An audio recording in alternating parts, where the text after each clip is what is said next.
पहा ASO मुख्य परीक्षा 2013 यावेळेस हा प्रश्न आला आहे.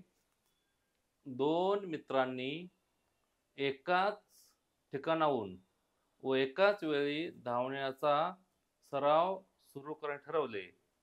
एका मित्राने ठरल्यानुसार सकाळी 5 वाजता 60 किलोमीटर दर ताशी या वेगाने धावण्यास सुरुवात केली. दुसरा सुरुवातीच्या ठिकाणी 15 मिनिटे उशिरा आला व त्याने 65 किलोमीटर दर ताशी या वेगाने धावण्यास सुरुवात केली. तर कोणत्या वेळी ते एकत्र येतील? असा प्रश्न आहे. पहा सकाळी 8 वाजता का सकाळी 7:30 इथे 7:30 चा अर्थ करायचा 7 वाजून 30 मिनिटे. 7.3 म्हणजे हा दशांश अपूर्णांक धरायचा नाही. म्हणजे हा 7.30 वाजता नीट पहा 7.30 वाजता आणि 7.3 तास यात फरक आहे. 7.30 तास आणि 7.30 वाजता यामध्ये फरक आहे. तो फरक असा आहे, याचा अर्थ होतो 7.30 वाजता म्हणजे 7 वाजून 30 मिनिटे आणि 7.30 तास याचा अर्थ 7.30/100 तास असा अर्थ होतो. म्हणजे 100 पैकी 30 इथं 60 पैकी 30 असा अर्थ आहे. हा 100 पैकी 30 असा अर्थ असतो. म्हणजे 7.30 म्हणजे आपण जसे पैसे म्हणतो ना पैसे, की 30 पैसे, 40 पैसे, 50 पैसे, 60 पैसे असं आहे. 7.3 तास 30 तास असं चालतं. आता टायमिंगमध्ये 7.30 सकाळी 7:45 वाजता. टायमिंगमध्ये 7.75 वाजता असं नसतं. पण 7.75 तास ही मात्र संकल्पना आहे. याचा अर्थ होतो 7.25 तास. 7.75 तास म्हणजेच 7.25 तास असा अर्थ होतो. येथे 75 आहे म्हणजे हा 75वा हिस्सा आहे 100 पैकी असा अर्थ होतो. तर हे पाहता येथे सकाळी 8 वाजता पोहोचतील की 8:15ला पोहोचतील 7:30ला की 7:45ला असा प्रश्न आहे. आता नीट पाहते हा. गणितामध्ये मुख्य संकल्पना काय आहे ते समजून घ्यायची असते. दोन मित्रांनी एकाच ठिकाणाहून व एकाच वेळी धावण्याचा सराव सुरू का ठरवले. एका मित्राने ठरल्यानुसार सकाळी 5 वाजता 60 किलोमीटर दर ताशी वेगाने धावण्यास सुरुवात केली. म्हणजे समजा त्यांचं ठरलं असलं की आपण या ठिकाणी भेटायचं. हे त्यांचं ठिकाण आहे निघण्याचं. येथून ते असे ह्या दिशेने निघाले. आता काय झालं, एक मित्र बरोबर 5 वाजता आला आणि त्याने लगेच धावायला सुरुवात केली. त्याचा वेग होता ताशी 60 किलोमीटर म्हणजे 60 किलोमीटर पर आवर. आता हा मित्र पहिला ए गेला समजा, हा दुसरा बी आला. आता हा मित्र पुढे गेल्यामुळे याला याच्यापेक्षा जास्त वेगाने धावणं गरजेचं आहे. तो पुढे गेलेला आहे. पुढे निघून गेलाय. याला माहित नाही हा किती वेगाने गेलेला आहे. तरी पण हा स्वतःच्याच मनाने 65 किलोमीटर पर आवर म्हणजे याच्यापेक्षा जास्त वेगाने हा निघालाय. याच्यापेक्षा जास्त वेगाने हा निघालाय आणि तो वेग त्याचा कायम राहणार आहे. याचं पण हा वेग कायम राहणार आहे असं नसतं. पण आपण गृहीत धरू, की प्रॅक्टिकली असं होत नाही, की वेग तेवढाच कायमचा राहिला म्हणून. तो जास्त कमी होतो. इथं गणित आहे. गणितामध्ये आपण असं धरायचं. दुसरी गोष्ट म्हणजे गणितामध्ये धावण्याचा वेग हा 60 किलोमीटर असू शकत नाही. 60 किलोमीटर हा हायवेचा आपल्या टू व्हीलरचा चांगला बऱ्यापैकी वेग आहे. 60 किलोमीटर म्हणजे एवढ्या वेगाने माणूस पळत नसतो. पण आपण गणित आहे ते आपण गृहीत धरू पळत होता म्हणून. पहा तर हा निघाला 60 किलोमीटर वेगाने, हा निघाला 65 किलोमीटरच्या वेगाने धावत धावत सुटला. आता पहा बरे, हा 65 किलोमीटर वेगाने धावत आहे आणि सतत धावत आहे आणि त्याच वेगाने धावत आहे. हा पण त्याच वेगाने धावत आहे. किती? 60 किलोमीटर दर तास ह्या वेगात धावतोय. तर त्यांचं म्हणणं आहे की ते किती वाजता एकत्र भेटतील असं त्यांचं म्हणणं आहे. म्हणजे पुढे भेट होणारच ना. हा थोडं अंतर कमी होणार. हा पुढे जाणार, हा थोडा मागं, थोडा मागं, थोडा पुढे होणार आहे. म्हणजे हा थोडं त्याला गाठायला हळू जाणार आहे. शेवट केव्हा तरी गाठणारच आहे. वेग जास्त म्हटल्यावर. आता नक्की कसा होतो, नक्की कसा गाठतो ते पाहता इकडे. तर दोघे एकमेकाला गाठतात म्हणजे एकत्र येतात. ह्याचा नेमका अर्थ काय बघा. नेमकं ही गोष्ट महत्वाची आहे, की दोघे जण एकमेकांना येथून निघाला ए, इथून निघाला बी, दोघे एका ठिकाणी निघालेत, मागे पुढे निघालेत. म्हणजे ए पुढे, थोडा बी मागे. पुढे गेलं काय होणार आहे? ए येणार आणि बी थोडासा मागे राहणार. नंतर पुढे काय होणार, लांब असंच लांब लांब गेले तर शेवटी ए आणि बी एकत्र येणार आहेत. असे म्हणजे आधी स्टार्टला ए इथं होता, बी येथे निघाला, म्हणजे असा ए येथे बी निघाला, थोडा थोडा अंतर असं कमी कमी कमी होत गेले आणि तिथे ए आणि बी गाठलाय. दोघे एकमेकाला गाठतात याचा नेमका अर्थ गणितामध्ये काय तो नीट समजून घ्या. दोघांनी एकमेकाला या ठिकाणी गाठलेला आहे याचा अर्थ काय माहितीये का, दोघांनी समान अंतर काढलेलं आहे. ही गोष्ट बघा महत्वाची. दोघांनी समान अंतर काढलंय, याचा वेग जास्त आहे बीचा वेग जास्त आहे, वेग जास्त आहे, पण त्याने काढलेलं अंतर मात्र समान आहे. आता पहा, बी हा जास्त वेगाने निघालाय, उशिरा निघाला. बी हा उशिरा निघालेला आहे. किती मिनिटं उशिरा निघालाय तो, 15 मिनिटं उशिरा निघालाय. उशिरा निघून पण तो त्याला तिथं गाठतोय, याचा अर्थ बी ला कमी वेळ लागलेला आहे, 15 मिनिटं कमी लागला आहे. बघा संकल्पना कशी असते. मुख्य संकल्पना, दोघांचं अंतर समान, पहिली संकल्पना. दुसरी संकल्पना कोणती, की वेळ जो आहे तो ए ला वेळ जास्त लागलाय, बी ला वेळ कमी लागलाय.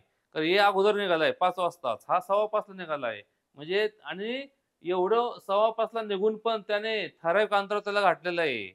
याचा अर्थ बी चा वेग जास्त आहे, बी चा वेळ कमी आहे. ए चा वेग कमी आहे, ए चा वेळ जास्त आहे. आता याचं आपलं एकत्रीकरण कसं करायचं ते आता नीट पहा. एकदा आपल्या संकल्पना समजली नेमकं काय घडलंय, मग आपण ते कसंही सोडू शकतो. पहा, गणितामध्ये ही गोष्ट फार महत्वाची आहे. नुसतं सूत्रपाठ करायचं आणि त्यात किमती भरायचं उत्तर काढायचं असलं गणित नसतं. गणित म्हणजे संकल्पना आहे. ते काय घडले प्रॅक्टिकली, नेमकं काय घडलं ना त्या डोळ्यापुढे आलं पाहिजे, की ए अगोदर पुढे गेला, थोडासा बी 15 मिनिटं उशिरा गेला, ए आणि बी मध्ये बरंचसं अंतर पडलेलं आहे. नंतर ए थोडा थोडा पुढे चाललाय, बी पण जोरात निघालेला आहे. त्यांचं अंतर कमी कमी कमी होत चाललं, दोघातला गॅप आहे ना कमी कमी होत चाललाय. आणि एक वेळ अशी आली की ए आणि बी एकत्र आले, बरोबर गाठले, एकामेकाच्या पुढे गेले नाही, जागेवर थांबले. म्हणजेच दोघांनी मिळून अंतर समान काढलंय. वेळ, बी ला वेळ हा कमी लागला कारण तो 15 मिनिट उशिरा निघालेला आहे. ही संकल्पना. आता बघा आपण स्टार्टला असं मांडायचं, मग असं म्हणायचं, ती दोघे एक्स अंतरावर, एक्स किलोमीटर अंतरावर, किती किलोमीटर अंतर, एक्स किलोमीटर अंतरावर एक मेकास भेटतात किंवा एकत्र येतात असे मानू.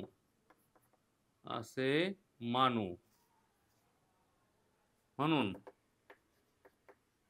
ए ला लागलेला वेळ बी ला लागलेल्या वेळापेक्षा 15 मिनिटे जास्त आहे, कारण तो 15 मिनिटं उशिरा निघाला आहे. आता ही संकल्पना आपल्याला मांडायची. ए चा किती वेग आहे बघा बरे, ए चा वेग किती आहे, 60 किलोमीटर दर तास पहिल्याचा, आणि दुसऱ्याचा वेग बरोबर 65 किलोमीटर दर तास. बी म्हणजे दुसरा, दोन मित्र आहेत ना, आपण एखादा ए मानला एखादा बी मानला. ए ला लागला वेळ बी ला लागल्या वेळापेक्षा 15 मिनिटे जास्त आहे. पहिला ए दुसरा बी असं गृहीत धरा. आता बघा कसा होईल. ए ला लागलेला वेळ हा बी ला लागलेल्या वेळापेक्षा 15 मिनिटे जास्त आहे. ए ला जास्त वेळ लागलाय, मग आपण समीकरण कसं मांडायचं माहिती का, एक्स भागिले, नीट पाहता समीकरण तयार कसं होत आहे, एक्स भागिले 60 हा कोण आहे, ए चा वेळ आहे. पहा, एक्स भागिले 60 हा ए चा वेळ आहे आणि एक्स भागिले 65 हा बी चा वेळ आहे. पहा नीट, एक्स भागिले 60, एक्स हे अंतर आहे, एक्स भागिले 60 हा काय आहे, ए ला लागला वेळ, आणि एक्स छेद 65 हा बी ला लागला वेळ आहे. आणि ए ला लागला वेळ हा बी ला लागलेल्या वेळापेक्षा किती जास्त आहे? 15 मिनिटे जास्त आहे. आता इथं गंमत आहे बघा. 15 मिनिटं आहेत. त्याचं आपण तासात बनवायचं. तर ह्या ताशी वेग आहे, सगळं तासातलं आहे. ताशी वेग, हे पण ताशी वेग आहे. त्यामुळे 15चं नुसतं 15 मांडायचं नाही. तर त्याला म्हणायचं 15/60 असं मांडायचं. पहा आता हे समीकरण आपल्याला सोडवायचंय.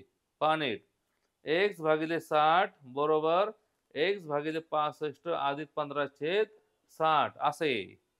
म्हणजे x ला म्हणजे पहिल्याला a ला लागलेला वेळ हा b ला लागलेल्या वेळापेक्षा 15 मिनिटं जास्त आहे. आता हे समीकरण सोडवायचंय आता. आता कसं पण सोडवू आपण. एकदा समीकरण तयार केलं ना, आपण ते कसं पण सोडवू शकतो. आता हे आधी इकडे वजा करू. मग असं होणार 1/60 वजा 1/65 बरोबर 15/60. मध्ये चिन्ह वजा आहे. तिरकस गुणाकारचा खालचा खालचा गुणाकार. 65 गुणिले x 65x. पहा 65x वजा 65x वजा 60x. 60x भागिले 65चा आणि 60चा गुणाकार करू. पहिला 0 घ्यायचा. 6 पंचे 30 हा चल 3 6 7 36 आणि 3 39 3900 बरोबर आलं 15/60. म्हणून 60 मधून 65 मधून 60 गेले 5 राहिले 5x भागिले 3900 बरोबर 15/60. म्हणून x बरोबर 15/60 गुणिले हे भागिले तिकडे गुणले होणार आणि गुणलेचं भागिले होणार. उत्तर आलं 3900 भागिले 5. म्हणून x बरोबर आता बघा 15 हे 5 आहे भाग जाईल बघा 5 एक्के 5 5 त्रिक 15 नीट पहा त्रिपा बघा या पण नेहमीची गोष्ट आहे काय नाही. 0 0 गेला 6 एक्के 6 6 6 36 3 उरले 6 पंचे 30 65 त्रिक 3 पाची 15 हातच्याला 1 3 18 19 195. पहा उत्तर काय आलं 195 किलोमीटर हे अंतर आलंय. संपलं नाही लगेच तिथं बघायचं नाही लगेच 195 कुठे 195 काय आलेलं आहे अंतर आलेलं आहे. काय लागलेलं आहे अंतर म्हणजे 195 किलोमीटर अंतरावर दोघं जण पोहोचले. दोघांनी समान अंतर काढलंय ए ने पण आणि बी ने पण. ए ने सुद्धा 195 किलोमीटर अंतर गेलंय आणि बी ला पण 195 किलोमीटर अंतर गेलंय. आता आपला वेळ काढायचा आहे. वेळ बरोबर 195 आपण बी चा वेळ काढू भागिले 65 बी चा वेळ हा बी ला लागला वेळ. बी ला लागलेला वेळ आपण काढू. बी ला दुसरा माणूस त्याला लागला वेळ 65 भागिले गेले भाग बघा बरे 65 त्रिक होते 3 पाहिजे 15 19 म्हणजे 3 तास. म्हणजे बी ला लागला वेळ किती 3 तास आहे बी ला लागला वेळ. आता बघा बरे बी ला 3 तास लागले. बी किती वाजता निघाला बघा बरे 15 मिनिटं उशीर निघालाय 5:15 ला निघालाय 5:15 ला निघालेला आहे बी तो 3 तासाने पोहोचलेला आहे. 5:15च्या पुढे 3 तास म्हणजे 8:15 ला तो पोहोचला. 8:15 ला सकाळी 8:15 दोघं जण तिथे पोहोचलेले आहेत. हा झाला बी चा वेळ. बी ला किती वेळ लागलेला आहे 3 तास जायला बी ला. सांगा बरं आता बी ला जर 3 तास लागले असतील तर ए ला किती लागले 15 मिनिटं जास्त म्हणजे 3 तास 15 मिनिटं. मग याचं पण उत्तर आलं पाहिजे ना. मग 195 त्याचा वेग किती आहे 60 आहे.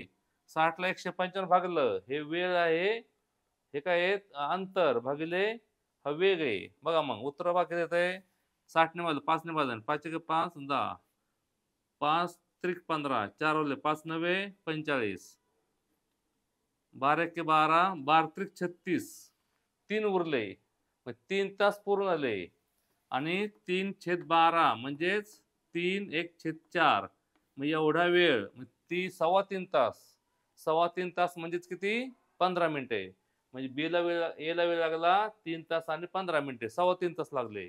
ए ला 3.25 तास लागले म्हणजे ए सुद्धा 8:15 ला पोहोचला. बी ला 3 तास लागले बी पण 8:15 ला पोहोचला कारण दोघे जण एकाच ठिकाणी पोहोचलेले आहेत. त्यामुळे एचा वेळ होता 3.25 तास आणि बीचा वेळ होता 3 तास. ए निघाला 5 वाजता आणि 3.25 तासाने 8:15ला पोहोचला. बी निघाला 5:15ला, 3 तासाने तो 8:15ला पोहोचला. दोघं 8:15ला बरोबर पोहोचले त्या ठिकाणी. आणि किती अंतरावर पोहोचले? तर जर अंतर विचारलं असतं तर 195 किलोमीटर अंतर दोघं जण पोहोचलेले आहेत.